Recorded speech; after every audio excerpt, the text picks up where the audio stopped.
ఇద్దరు వ్యక్తులకు same health issue ఉన్నా కూడా మేము వాళ్ళకు హోమియోపతికల్గా ఇచ్చే మెడిసిన్స్ మాత్రం వేరు వేరు ఉంటాయి. ఎందుకంటే ఫర్ ఎగ్జాంపుల్ సోరియాసిస్ అనే స్కిన్ ప్రాబ్లమ్ని చూస్తే దాంట్లో హోమియోపతి మెడిసిన్స్ దగ్గర దగ్గర 30 to 40 మెడిసిన్స్ ఉంటాయి. ఎందుకంటే మీరు సోరియాసిస్ పేషెంట్స్లో కరెక్ట్గా చూస్తే ఒకరికి ఇచ్చింగ్ ప్రాబ్లం ఎక్కువ ఉంటుంది, ఇంకొకరికి బర్నింగ్ అనే ప్రాబ్లం ఎక్కువ ఉంటుంది, మంట. ఒకరికి ఇచ్చింగ్ అర్లీ మార్నింగ్ అగ్రవేషన్ ఉంటుంది, ఇంకొకరికి ఇచ్చింగ్ అనేది ఈవినింగ్స్ లేకపోతే మిడ్ నైట్ అనేది ఎక్కువ అవుతుంది. కొందరికి సోరియాసిస్ తలపై ఉంటుంది, కొందరికి చేతులపై ఉంటుంది, పామ్స్ మీద ఉంటుంది. అదే ఇంకొంతమందికి చూస్తే సోరియాసిస్తో పాటు వాళ్ళకి జాయింట్ పెయిన్స్ కూడా ఎక్కువ ఉంటాయి. సో ఇక్కడ మీరు కరెక్ట్గా అబ్జర్వ్ చేస్తే సోరియాసిస్ అనే డయాగ్నోసిస్ ఒకటే, కానీ ఇక్కడ పేషెంట్కు సిమ్టమ్స్ అనేది ఒక్కొక్క పేషెంట్లో ఒక్కొక్కలాగా ప్రజెంటేషన్ ఉంటుంది.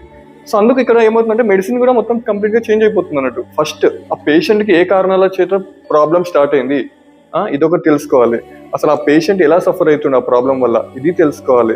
అతని బాడీ ఎలా రియాక్ట్ అవుతుంది ఇది తెలుసుకోవాలి. ఎందుకంటే అందరి బాడీ సేమ్ కాదు కదా, ఒక్కొక్కరి బాడీ ఒక్కొక్కలాగా రియాక్ట్ అవుతుంది. ఒక్కొక్క బాడీకి ఒక్కొక్క మనిషికి ఒక్కొక్కలాగా ప్రాబ్లం స్టార్ట్ అయ్యే కాజెస్ ఉంటాయి.